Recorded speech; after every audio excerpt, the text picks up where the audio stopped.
नमस्ते, राम राम सभी को। इस वीडियो में हम आरपीएससी द्वारा आयोजित सेकंड ग्रेड भर्ती परीक्षा 2026 जो अभी हुई है जुलाई में, उसके ग्रुप बी पे हम चर्चा करेंगे। जो आरपीएससी ने ऑफिशियल आंसर की दी है, जारी करी है, उसके मैं उत्तर आपको जल्दी से बताने का प्रयास करूंगा। मैं फर्स्टली आपको सारे उत्तर चेक करवाऊंगा और बीच में जो भी क्वेश्चन डाउटफुल होगा, जिसका उत्तर हमें लगे कि चेंज हो सकता है, उस पर हम चर्चा करेंगे। तो शुरू करते हैं वीडियो को। पहला क्वेश्चन है, एकीकृत संसाधन पुण्य प्राप्ति पार्क कहाँ विकसित किया जाएगा? तो राजधानी में किया जाएगा, जयपुर और कोटा में। और उसके बाद आपसे सेकंड नंबर क्वेश्चन में सोम नदी के बारे में पूछा गया। हमने याद किया था वीडियो में ट्रिक से कि सोमा बिछड़ गई, तो सोम नदी का यहाँ पे आपसे पूछा गया है। तीसरे क्वेश्चन में आपसे वनों के प्रकार व उनकी विशेषताएं पूछा गया है। इन चारों में से 3 सही सुमेलित है, तो एक इसमें गलत है। तो आपसे पूछा गया कितने सुमेलित है, तो केवल 3। चौथे क्वेश्चन में आपसे जनघनत्व के बारे में पूछा गया। ये क्वेश्चन काफ़ी डीप क्वेश्चन है वैसे तो, इसको हर कोई कर नहीं पाएगा। कोई तुक्का लगा दे, उसका सही हो गया, वो अलग बात है। तो इसमें ADBC इसका उत्तर सही होगा। 5वां क्वेश्चन है कि विशाल सीमा वंश है वो कौन से जिले में नहीं है? तो वो चूरू में नहीं है। बेसिक्स आपको यहाँ से पता चल जाएगा। छठा क्वेश्चन है, आपसे जनजातियों के बारे में पूछा गया कि कमजोर जनजातीय समूह कौन सा है? तो सहरिया एक है इसमें से। उसके बाद 7वां क्वेश्चन है, इसमें आपसे जो सामान्य वार्षिक वर्षा है उसका आरोही क्रम पूछा गया है कि कौन सा आरोही क्रम? आरोही क्रम मतलब कम से ज्यादा की ओर। तो हनुमानगढ़, जयपुर, बारा, झालावाड़, इसका उत्तर सही होगा। 8वें क्वेश्चन में आपसे राजस्थान ग्रामीण पर्यटन योजना 2022 के बारे में पूछा गया है। इसका जो कथन सी है वो एक ही सही है इसमें। पशुगणना 2019 में जो गोवंश है उसका सेकंड जिला कौन सा है सर्वाधिक में? तो जोधपुर। पहला बीकानेर है, दूसरा जोधपुर है। तो आपसे ये पूछा गया है। 10वें क्वेश्चन में आपसे कृषि फसलें हैं उनकी किस्में पूछी गई है। जैसे मक्का की आपसे पूछी गई माही कंचन और माही धवल। हमने ये वीडियो में याद करी थी सारी, तो आपको आसानी से ये तो आ ही गया होगा क्वेश्चन। 11वां क्वेश्चन है, नीमड़ा भील सम्मेलन या नीमड़ा हत्याकांड किससे संबंधित है? तो मोतीलाल तेजावत से ये संबंधित है। उसके बाद 12वां क्वेश्चन है, कन्हैयालाल सेठिया के बारे में आपसे पूछा गया है। इसमें जो ए और सी वाले कथन है ये 2 कथन ही सही है, बाकी ये जो बी वाला कथन है ये गलत है इसमें। 13वां क्वेश्चन है, बूंदी जो चित्रकला है उसके बारे में पूछा गया है। यहाँ पे ए और बी दोनों कथन यहाँ पे सही है, ए और बी। उसके बाद 14वां क्वेश्चन है, ये अर्जुनलाल सेठी के बारे में पूछा गया है। इसमें आपने ग्रुप ए में भी आपने देखा होगा कि इनका जेल पूछा गया था, कौन से जेल में ये थे? तो यहाँ पे ए, बी और डी ये 3 ऑप्शन सही है और एक ऑप्शन इसमें गलत है, सी वाला। आपसे सही पूछा गया कौन से है? तो ए, बी, डी इसमें सही ऑप्शन है। मंडन ने कुंभलगढ़ दुर्ग का जो यूज किया उसके बारे में पूछा गया है। तो ऑप्शन नंबर 3, उन्होंने भूमि के असमान चरित्र का उपयोग किया जलाशयों के निर्माण और वर्षा जल संचयन के लिए। नंबर 16 में ढटकी व थाली किसकी उपबोली है? तो मारवाड़ी की है। 17 में आपसे रामानंदी संप्रदाय के बारे में पूछा गया है। बिल्कुल PYQ सिंपल क्वेश्चन है ये। 18वें क्वेश्चन में आपसे मेवाड़ के जो गुहिल वंश है उनका क्रम पूछा गया है। तो शिलादित्य, अपराजिता, अलहट और नरवामन, BACD ये 4 इसमें ऑप्शन होंगे। 19वें नंबर क्वेश्चन में आपसे मत्स्य संघ के बारे में पूछा गया है। तो मत्स्य संघ का राज प्रमुख अलवर के तेज सिंह को नहीं बनाया था। तेज सिंह जी तो बंदी थे, दिल्ली में नजरबंद थे ना। और 20वें में चित्तौड़ में जो मेवाड़ वंश है उसके बारे में पूछा गया 20वें क्वेश्चन में। तो इसमें 1 और 3 नंबर ऑप्शन सही होगा। 21 नंबर क्वेश्चन में आपसे मणिकलाल वर्मा के बारे में पूछा गया है। इन्होंने गरीबों की आवाज पुस्तक नहीं लिखी, गरीबों की आवाज पुस्तक लिखी थी गणेशी लाल उस्ताद ने। गै से गरीबों की आवाज, गै से गणेशी लाल उस्ताद। उसके बाद 22वें नंबर क्वेश्चन में अकबर द्वारा महाराणा प्रताप के विरुद्ध भेजे गए शिष्टमंडल के बारे में पूछा गया है। तो जमा भट्टो इनकी एक ट्रिक है। 23 नंबर क्वेश्चन है, ये क्वेश्चन थोड़ा सा डाउटफुल है। कैसे डाउटफुल है? क्योंकि इसमें फजल अली पठान के बारे में इन्होंने एक ही सही माना है, दूसरा ऑप्शन इन्होंने सही नहीं माना है। आंसर की में ये दोनों ऑप्शन सही माने जाएंगे, उम्मीद यही है, क्योंकि फजल अली खान ढूंढ लो ठिकाने से थे। 25वें नंबर क्वेश्चन में त्योहारों के बारे में पूछा गया है। रक्षाबंधन नहीं आता भाद्रपद में, बाकी ये जो बड़ी तीज और गणेश चतुर्थी है ये भाद्रपद में आती है। 26 नंबर क्वेश्चन में लोक देवता मल्लीनाथ जी से संबंधित कौन सा स्थल है? तो तिलवाड़ा है। और उसके बाद करचौप कढ़ाई कहाँ की जाती है? जैसलमेर में सोने की कढ़ाई की जाती है छतरियों पर। 28 नंबर क्वेश्चन में बेरार से जो प्राप्त हुई है रजत मुद्राएं उनके बारे में पूछा गया कि कौन सी शासक की थी? तो ये भारत यूनानी शासकों की थी। इनमें से सर्वाधिक जो है वो मिनेंडर की थी, जो यूनानी शासक था। रावचंद्र सेन ने ये युद्ध लड़ा था, कंसारों की पोल का युद्ध मुगलों से। उसके बाद लोकवाद्य अंतर का क्वेश्चन है कि कौन सा नहीं है? तो रावण हत्ता, जंतर निशान, सतारा ये लोकवाद्य अंतर नहीं है इनमें से। लोकसभा आयोग का सदस्य किसको संबोधित करके अपना त्यागपत्र देता है? तो राज्यपाल को ये त्यागपत्र देता है। उसके बाद अगला है कि SC जो है उनको आरक्षण की बात भारतीय संविधान के किस अनुच्छेद में की गई? तो 243 घ में की गई है। 33वां क्वेश्चन है, राजस्थान राज्य विधिक सेवा प्राधिकरण का आदर्श वाक्य access to justice for all, ये इसका आदर्श वाक्य है। और अनुच्छेद 164 में कहा गया है कि मुख्यमंत्री की नियुक्ति राज्यपाल करेगा। 35 नंबर क्वेश्चन है, इसमें नगरपालिका अधिनियम के बारे में पूछा गया है कि परिवर्तन कौन सा परिवर्तन किया गया है? तो 1 नंबर ऑप्शन इसमें कुष्ठ रोग को बाहर कर दिया गया है। ये ग्रुप ए में भी इसका क्वेश्चन आया था। अगला क्वेश्चन 36 नंबर क्वेश्चन कि राजस्थान राज्य महिला आयोग ने 2025 में कौन सी शिकायतें ज्यादा अपने प्रकरण में दर्ज की है? तो हिंसा की ज्यादा दर्ज की है। 37 नंबर क्वेश्चन है जिसमें राजस्थान न्यायिक सेवा नियम 2010 के बारे में पूछा गया है कि कौन सा कथन सही नहीं है, तो ये 2 नंबर इसमें ऑप्शन है ये सही नहीं है। 38 नंबर क्वेश्चन में राज्यपाल के बारे में पूछा गया है, दोनों जो कथन है ये गलत है। 39 नंबर क्वेश्चन में आपसे पूछा गया है कि किस अनुच्छेद के अंतर्गत किसी राज्य में विधान परिषद सृजित अथवा उत्साहित की जा सकती है, तो 169 अनुच्छेद है उसके अनुसार ये बातें की जा सकती है। क्वेश्चन नंबर 40 है संभागीय आयुक्त पद की पुनः स्थापना कब की गई, तो राजस्थान राज्य ब्रॉडबैंड समिति के बारे में ये 17वीं बैठक के बारे में पूछा गया, तो मुख्य सचिव ने इसकी अध्यक्षता की थी। क्वेश्चन नंबर 42 है bureau of Indian standard BIS Jaipur ने एक लाइसेंस प्रदान किया है, तो किसको किया, national engineering industries limited Jaipur को ये राजस्थान राज्य राजमार्ग आधुनिकीकरण परियोजना के संदर्भ में कथन दिया गया है। इनमें से केवल एक कथन ही इसमें सही है कि विश्व बैंक ने इस परियोजना में ऋण की मंजूरी दी है, 2 नंबर इसमें कथन है वो गलत है। क्वेश्चन नंबर 44 है इसमें आपसे impact assessment of deregulation phase first की रिपोर्ट के बारे में पूछा गया है, इनमें दोनों कथन है ये दोनों कथन ही गलत है। अप्रैल 2026 में जयपुर में आयोजित अखिल भारतीय अंतर विश्वविद्यालय हैंडबॉल पुरुष प्रतियोगिता के लिए निम्न कथनों पर विचार कीजिए व सही कथन का चुनाव कीजिए, तो इनमें से दोनों कथन ही है ना, कथन है दोनों कथन ही गलत है, दोनों कथन ही असत्य है। मई 2026 में VSK फाउंडेशन जयपुर द्वारा आयोजित देवर्षि नारद जयंती व पत्रकार सम्मान समारोह में पत्रकारों को उनकी मीडिया श्रेणी से सम्मिलित कराया गया है, तो 3, 1, 2 इसका ऑप्शन ये सही हो जाएगा। 47 नंबर क्वेश्चन है नीति आयोग द्वारा प्रसारित school education system in India एक जो ये रिपोर्ट है इसके अनुसार 1 से 12 तक की एकीकृत शिक्षा उपलब्ध कराने में संपूर्ण देश में लगभग राजस्थान की 35% हिस्सेदारी रही है। अप्रैल 2026 में दुर्लभ लाफिंग एपिलेप्सी के लिए उन्नत सर्जरी करने वाला राजस्थान का पहला अस्पताल है एम जोधपुर अस्पताल है। और काहिरा में आयोजित ISSF जूनियर वर्ल्ड कप में राजस्थान के किस निशानेबाज खिलाड़ी ने भाग लिया, तो ख्वाहिश शर्मा ने यहाँ पे भाग लिया था।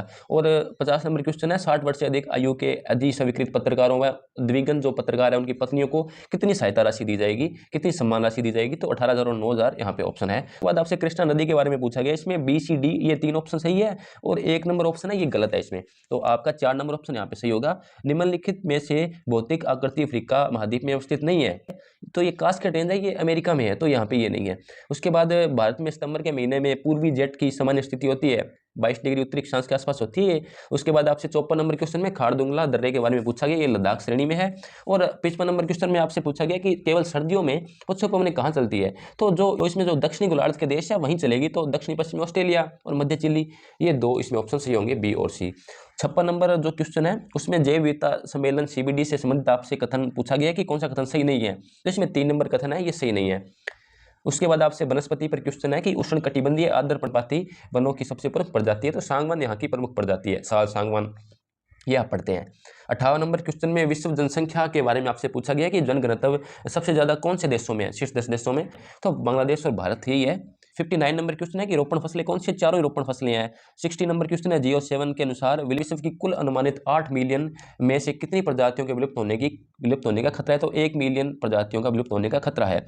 और 61 नंबर क्वेश्चन है भारत सरकार ने निम्न में से किस बजट में न्यूनतम समर्थन मूल्य को उत्पादन की लागत व 1.5 गुना निर्धारित करने के सिद्धांत की घोषणा की थी, तो संघीय बजट 2018-19 में ये घोषणा करी थी। उसके बाद PME ड्राइव योजना के बारे में पूछा गया है, 1 नंबर ऑप्शन इसमें रोंग है, ये आपसे रोंग ही पूछा गया है। क्वेश्चन नंबर 63 है, इसमें आपसे जो आर्थिक सर्वेक्षण 2025-26 के अनुसार सेवा क्षेत्र का कथन है, तो इसमें 1 और 2 जो कथन है वो सही है, 3 नंबर कथन इसमें रोंग है। आर्थिक सर्वेक्षण 2025-26 के अनुसार विश्व में भारत का स्थान कौन सा है प्रतिस्पर्धी औद्योगिक प्रदर्शन के संदर्भ में, तो 37वां स्थान भारत का 2023 के अनुसार। में क्वेश्चन नंबर 65 में आपसे पूछा गया है कि शीर्षतम 2 निर्यात वस्तुएं कौन सी थी भारत की 2024-25 में, तो पेट्रोलियम उत्पाद और दूरसंचार या टेलीकॉम उपकरण यहाँ पे शीर्ष 2 वस्तुएं थी जो निर्यात करी थी भारत ने। भारत की एक्ट ईस्ट नीति के संबंध में निम्न कथनों पर विचार कीजिए, तो इसमें जो दोनों कथन है ये सही दिए हुए हैं। भारत शासन अधिनियम 1935 के बारे में कथन है, इसका उत्तर है वो वित्तीय सलाहकार होगा। 68 नंबर क्वेश्चन में आपसे पूछा गया कि नरेंद्र मोदी ने संघाई सहयोग संगठन के राष्ट्राध्यक्षों की परिषद की बैठक में भाग लेने किस देश में गए थे, तो चीन में ये गए थे। भारत के संविधान के अनुच्छेद 46 में निम्न में से किसका उल्लेख नहीं किया गया, तो OBC जो वर्ग है अन्य पिछड़े वर्ग उनका उल्लेख नहीं किया गया। और संविधान सभा के बारे में 17वां क्वेश्चन है, यहाँ पे सीटों के बारे में पूछा गया कि कौन सा सम्मिलित नहीं है, जो मैसूर वाला है ये सम्मिलित नहीं है। 71 नंबर क्वेश्चन में आपसे पूछा गया है कि जो चुनाव में संदेह और विवादों के निपटारों के लिए जो एक नियुक्ति की जाती थी न्यायाधिकरण की, तो वो कौन से संशोधन द्वारा हटा दी गई, तो 19वें संशोधन द्वारा वो हटा दी गई है। 72 नंबर क्वेश्चन में आप संविधान सभा के संबंध में कथन दिया गया है, इसमें 1 नंबर कथन ये सही है। जो 73 नंबर क्वेश्चन में आपसे अनुच्छेद 74 के बारे में पूछा गया है और इसमें पूछा गया कि सही उत्तर का चुनाव कीजिए, तो गलत है। 74 नंबर क्वेश्चन में आपसे संसद के जीवनकाल के बारे में पूछा गया है, इसमें ना तो 1 सही है ना ही 2 सही है, दोनों ही ऑप्शन गलत है ये। 75 नंबर क्वेश्चन में उच्चतम न्यायालय के बारे में आपसे पूछा गया है। इसमें दोनों जो कथन है ये दोनों कथन ही सही है, आपसे सही कथन का चुनाव करवाया गया है यहाँ पे। 76 नंबर क्वेश्चन में जो उपराष्ट्रपति के संबंध में कुछ कथन दिए गए हैं, इनमें से केवल एक कथन है वही सही है, बाकी जो दूसरा कथन है ये गलत है इसमें। 77 नंबर में राष्ट्रपति के महाभियोग के बारे में कथन है, तो इसमें पहला दूसरा और चौथा कथन सही है, इसमें तीसरा कथन गलत है, तो ऑप्शन नंबर 1 इसमें सही है, 1, 3, 4। 78 नंबर क्वेश्चन में कुछ घटनाएं व वर्ष दिए हुए हैं, इसमें 1 नंबर और 2 नंबर ये दो ही सही है, ये दोनों गलत है अगले वाले, तो इसमें 2 नंबर ऑप्शन सही होगा। 79 नंबर जो क्वेश्चन है उसमें आपसे पूछा गया है कि कुछ शब्दावलियों का अवलोकन करिए और किसका उल्लेख भारत के प्रत्येक नागरिक के मूल कर्तव्यों में हुआ है, तो जो सुमेलित हुआ है वो 1 और 3 नंबर के हिसाब से 2 नंबर जो विकल्प है वो सुमेलित है। 80 नंबर क्वेश्चन में जो संविधान के अनुच्छेद 7 के अंतर्गत निम्न में से किस प्रवासी वर्ग को भारत की नागरिकता से वंचित किया गया है, तो जो 1 मार्च 1947 के बाद पाकिस्तान चले गए ना, उनको यहाँ से वंचित किया गया है। उसके बाद जो अगले क्वेश्चन है वो साइकोलॉजी के है, मास्लो के सिद्धांत के बारे में पूछा गया, इसमें ऑप्शन नंबर 2 यहाँ पे सही है।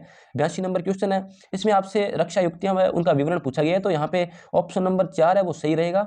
और 83 नंबर क्वेश्चन में आपसे अधिगम के बारे में पूछा गया है, तो यहाँ पे ऑप्शन नंबर 4 है जो ए सत्य है किंतु बी असत्य है, ये सही रहेगा। 84 नंबर क्वेश्चन में आपसे पूछा गया है कि एक शिक्षक ने विद्यालय में कुछ ऐसी स्थितियां देखी जिनमें से कुछ में छात्रों के कुसमायोजन को रोकने के लिए हस्तक्षेप की आवश्यकता है, तो बी और डी इसमें सही ऑप्शन होगा। 85 नंबर जो क्वेश्चन है उसमें आपसे जो व्यक्तिगत भिन्नताएं हैं उनके बारे में क्वेश्चन है, तो ए और आर दोनों कथन सत्य है, आर ए की व्याख्या करता है।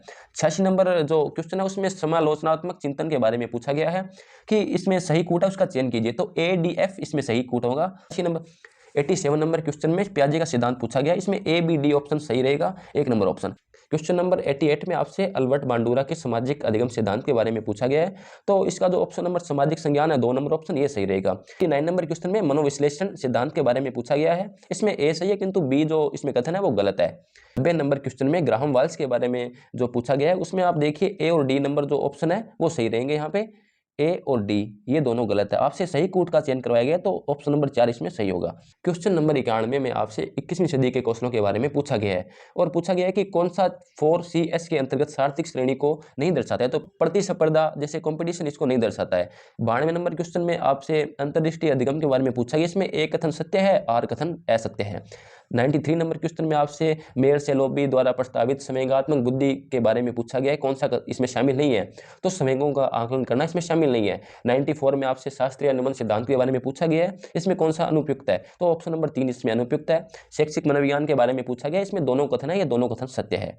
उसके बाद 96 नंबर क्वेश्चन में आपसे मनोविज्ञान और शैक्षिक मनोविज्ञान के अध्ययन क्षेत्र में स्पष्ट अंतर को आपसे पूछा गया है, तो ऑप्शन नंबर 3 इसमें सही रहेगा। स्टर्नबर्ग के त्रितंत्रीय बुद्धि सिद्धांत के अनुसार कुछ आपको बुद्धि के प्रकार और कार्य दिए गए हैं, इसमें ऑप्शन नंबर जो 2 है 2, 3 और 1 इसका मिलान यहाँ पे सही रहेगा। 98 नंबर क्वेश्चन में विकासात्मक पैटर्न के पूर्वानुमानित विशेषताएं होती है, ये सिद्ध नहीं करता इन कथनों में, तो क्वेश्चन 1 नंबर कथन है ये इसको सिद्ध नहीं करता, ये उत्तर इसका सही होगा। 99 नंबर क्वेश्चन में कक्षा में विद्यार्थियों के अधिगम के अंतर स्पष्ट रूप से दिखाई देता है, निम्न में से कौन सा कथन विद्यार्थियों के अधिगम संबंधी अंतरों का स्पष्टीकरण नहीं है, तो 1 नंबर जो इसमें ऑप्शन है ये इसका उत्तर होगा, ये स्पष्टीकरण नहीं दे रहा इस बात का। अंतिम क्वेश्चन है, जब कोई व्यक्ति किसी दूसरे व्यक्ति के व्यवहार और संवेगों पर इच्छित प्रभाव उत्पन्न करता है तो यह किस मनोसामाजिक प्रेरक को इंगित करता है, तो ये शक्ति की आवश्यकता को इंगित करता है। तो हमने 100 क्वेश्चन पे यहाँ पे चर्चा कर ली है, मैंने कोशिश की है कि आपको जल्दी जल्दी ये उत्तर बता दूं। इसमें एक क्वेश्चन जो मुझे डाउटफुल लगा वो क्रांति से संबंधित था, और बाकी हम मिलते हैं अगली वीडियो में। Thank you.